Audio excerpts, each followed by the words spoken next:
دنیا میں جس طرح موت کا کوئی علاج نہیں ہے، اسی طرح جن حفاظ کرام نے قرآن کریم سنانا ہوتا ہے نا، ان کے اندر بھی 3 بیماریاں ایسی ہوتی ہیں جن کا اس دنیا میں کوئی علاج نہیں ہے۔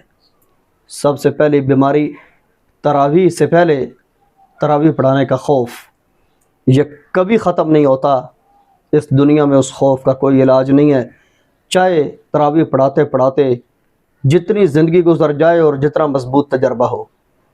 دوسری چیز، پہلی غلطی آنے کے بعد آگے مستقل غلطیوں کا خوف کبھی ختم نہیں ہوتا، چاہے جتنا پکا حافظ ہو۔